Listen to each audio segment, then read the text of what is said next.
Primero, eh, siguiéndonos a los ejes que nos plantearon. Experiencia personal.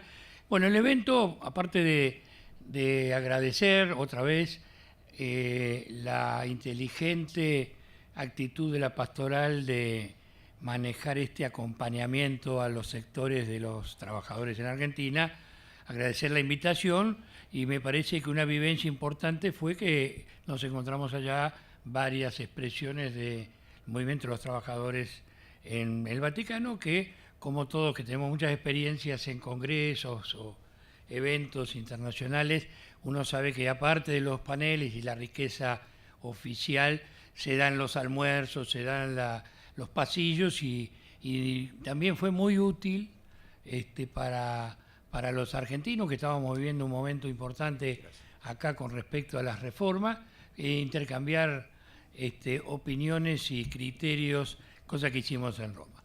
El documento, ya lo ponderé en su momento, lo vuelvo a ponderar porque lo tuve que releer, y me encontré con que tiene una cosa muy rica y que va a seguir en el tiempo. Me parece que tiene una estructura que le genera vigencia. Es un documento que no se quedó en el evento. Es una cosa que hoy día lo podemos usar para tratar de iluminar acciones concretas que tenemos cotidianamente en el país.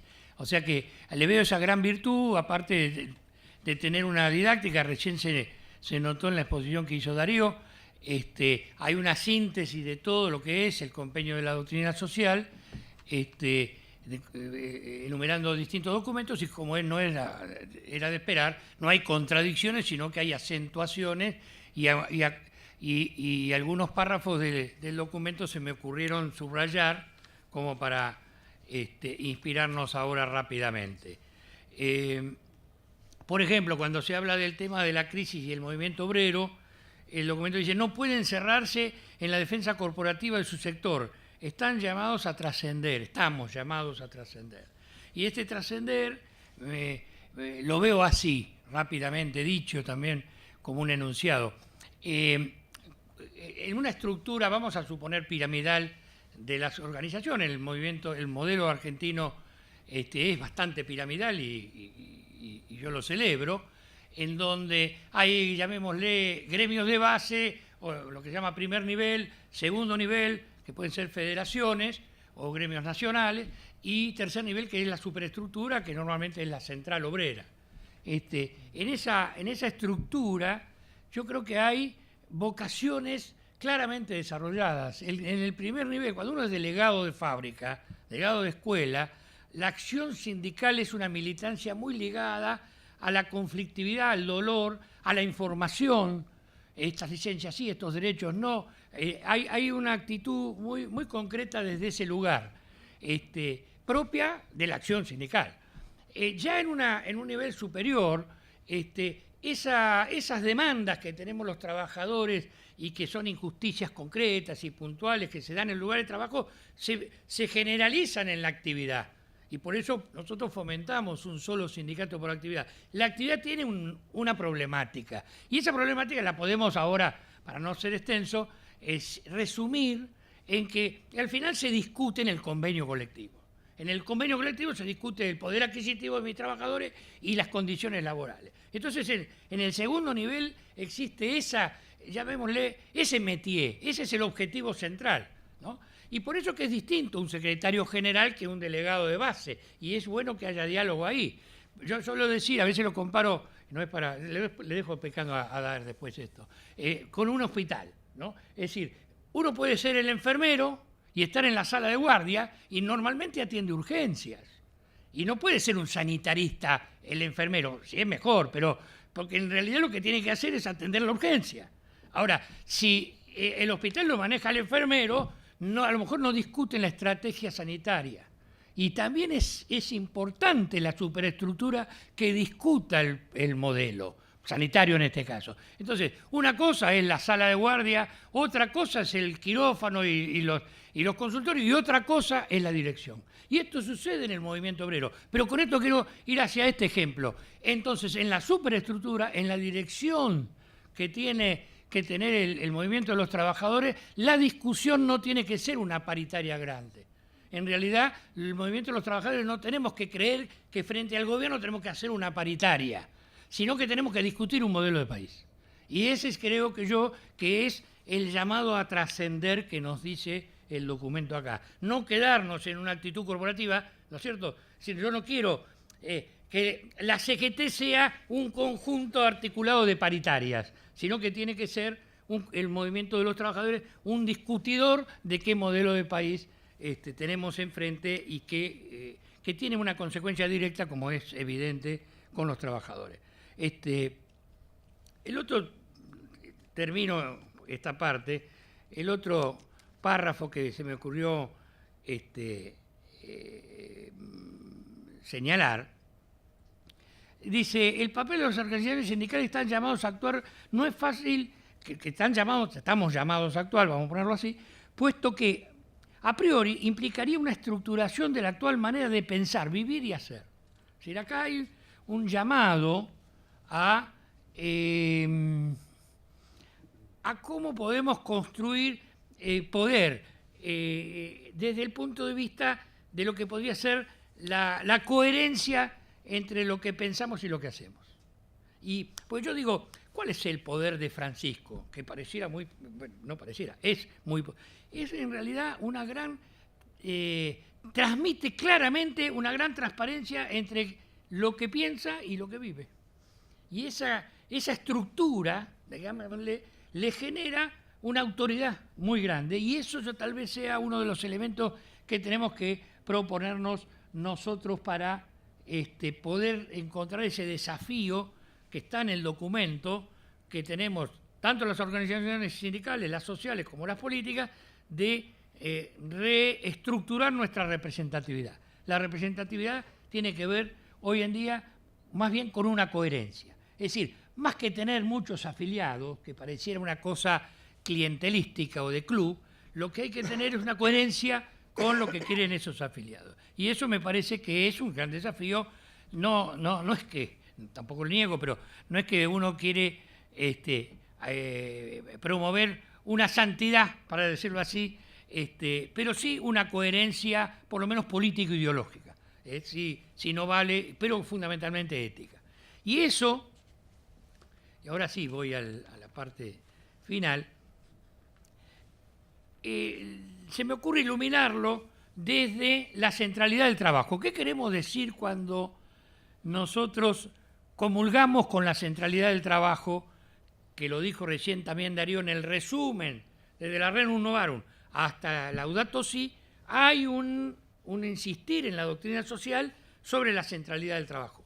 Bueno, lo digo en algunas dimensiones.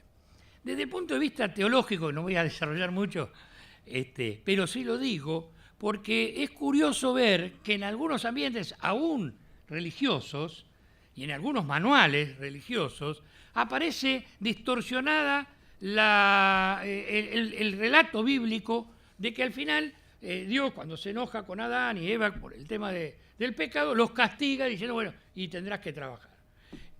Si uno no analiza bien esa parte, y el trabajo es un castigo por la falta del ser humano, pareciera que en realidad la reivindicación, ¿no es cierto?, del hombre sería una sociedad del no trabajo. Y en realidad, en la lectura bíblica hay un ordenamiento, tendrás que cuidar, nombrar, cuidar el paraíso, le dice Dios. Por lo tanto, en realidad el castigo está en el sudor del trabajo y no en el trabajo. En realidad, y eso cambia muchísimo, porque la modernidad, que como en sus ideologías y su filosofía trata de generar la felicidad del hombre, si no está claro esto, en vez de sacar la parte dolorosa que tiene el trabajo, va a sacar el trabajo. Y creo que el mundo de hoy, en una secularización, especialmente el mundo planteado por lo que significaría la especulación y el capital financiero, plantea más una sociedad del consumo que una sociedad del trabajo. Y ya ahí tenemos un problema central. Nos identifica más lo que consumimos que en qué trabajamos. Y esa es una esa es una tensión muy fuerte cultural en la civilización actual. En realidad, si la dignidad te la promueve el trabajo, lo que nos va a hacer dignos no es lo que consumimos, sino en qué trabajamos. Y entonces, desde acá, la sociedad del pleno empleo es una sociedad a anhelar. No es un momento histórico del estado de bienestar, la sociedad del pleno empleo. Es un anhelar de los trabajadores y de la familia. En realidad, para decirlo así, si la consecuencia del pleno empleo es del estado de bienestar y el estado de bienestar es un momento de la historia del capitalismo, ya no podemos ir por el pleno empleo.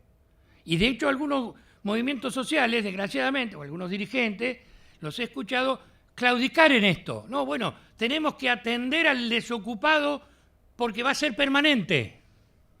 Y eso te genera cierta incapacidad de lucha por una sociedad justa en donde todos trabajemos. Todos. Entonces yo diría, en vez que el pleno empleo es una consecuencia del estado de bienestar, el estado de bienestar es la consecuencia del pleno empleo. Y esto pareciera un juego de palabras, pero en realidad es invertir una lógica. Desde el punto de vista sociológico, la centralidad del trabajo, yo lo suelo usar, acá para hablar de Gerardo Martínez, la argamasa. ¿Qué es lo que une un ladrillo con otro? Bueno, el cemento, la argamasa, la mezcla, ¿no es cierto? El trabajo es eso. En realidad es lo que hace que yo me comunique con el otro en un bien común. Por eso que la sociedad que ataca el trabajo fragmenta en individuos, que es otro de los problemas centrales sociales que tenemos hoy. Un individualismo, cada cual por su lado, yo no digo que volvamos a la sociedad fordista en términos de modo de producción, aquella de tiempo moderno de Chaplin, de la gran fábrica donde todos tienen uniforme, el obrerismo, recién hablábamos, no es posible, pero sí ver que la sociedad del trabajo es la que va a unirnos socialmente. Esa solidaridad, de hecho, la argamasa suelda un ladrillo con otro. La solidaridad, que quiere decir soldar, solidario también viene de esa raíz, de soldarse, es en realidad el elemento social que suelda individuos, es el trabajo. Por eso que ir por el trabajo también es una cuestión de comunidad, de colectivo, para usar una palabra más moderna. Tercer forma del trabajo, la económica. Tercer centralidad del trabajo. En lo económico, yo sé, como dice Carlos, que soy un creador, me arriesgué a decir, bueno, el nombre, ya que el desarrollo tiene el nombre de la paz, en los documentos recién los repasamos, ¿no es cierto? El desarrollo tiene el nombre de la solidaridad. Yo diría, la justicia social es el nombre del desarrollo.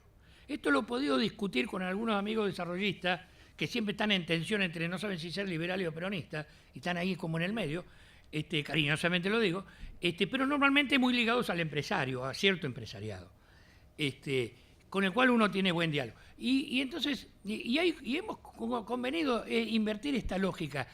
En realidad es apostar a la inversión de la lógica del derrame. Todos sabemos la falsedad de la lógica del derrame, ¿no? Entonces, si algunos tienen mucho, empiezan a derramar. Bueno, estamos viviendo. El derrame es de penurias. Lo que caen son penurias, en realidad. Bueno, pero la lógica inversa es, en realidad, si le das derechos al obrero en su calidad de trabajo, en su salario, desarrollás. No es que hay que esperar, tenemos pareciera muy evidente la lógica que nos metió Neustadt hace muchos años, que si no se agranda la torta no se puede repartir. Pareciera muy lógico eso. Sin embargo, es al revés. Cuando repartís bien la torta se agranda. Y esto lo digo económicamente. Y lo sostienen también algunos que entienden la economía, que repartiendo bien se genera desarrollo, productividad y hasta mayor crecimiento. Entonces, no es que hay que crecer para repartir, hay que repartir para crecer. Y esto parece loco, pero lo dejo como para que lo discutan y lo piensen. Epistemológicamente, o sea, el trabajo como epistemología sería así. nosotros por generación, muchos de nosotros, recién estaba hablando con Carlitos Custer, somos muy de Juan Pablo II porque Solidarnosc fue toda una epopeya desde el punto de vista del trabajo. En Laborense se habla del trabajo como clave de la cuestión social. Entonces, apelando a nuestros rudimentarios conocimientos de música de la secundaria, ¿se acuerdan del pentagrama y lo que hay al principio del pentagrama? Bueno, en el pentagrama están las notas. La clave es normalmente la de sol, que es la que más conocemos, pero la clave está al principio. Las mismas notas, si cambian la clave, son otras notas. Por lo tanto, la clave, discutir las claves, nos sirven para resignificar la misma realidad. Y entonces la propuesta acá es, en vez de mirar cómo nos va con el dólar, en vez de mirar cómo nos va con el PBI, en vez de mirar cuánto es la inflación, lo que nosotros tenemos que mirar es cómo va el trabajo. Si miramos la economía del trabajo y acomodamos las variables, ¿por qué hay que ajustar todos a la que no haya inflación? ¿Por qué no ajustamos la inflación a que haya trabajo? Y eso, obviamente, que para un ortodoxo de la economía diría que estoy loco, pero también es importante que tomemos el trabajo como forma de pensar de otra manera las cuestiones económicas. Voy terminando. Desde el punto de vista político. Y desde el punto de vista político, el trabajo y los trabajadores, aún los desocupados, entendiéndolos como trabajadores, celebro esa acción que ha hecho la CGT con respecto a los movimientos sociales, y la CETEP y toda esta idea de ampliarse, de ver la cosa más, de la clase mucho más ampliada que en los años donde nosotros teníamos todos incluidos en el trabajo, me parece que el sujeto social que debe conducir la transformación hacia otro modelo de justicia social sigue siendo la clase trabajadora. Y por eso que no hay que tentarse con un ONGismo, así como Francisco una vez dice la Iglesia no es una ONG, yo diría el movimiento obrero tampoco es una ONG. Y eso significa tener una actitud que no significa belicosa, pero sí revolucionaria para conseguir un modelo distinto de país. Gracias.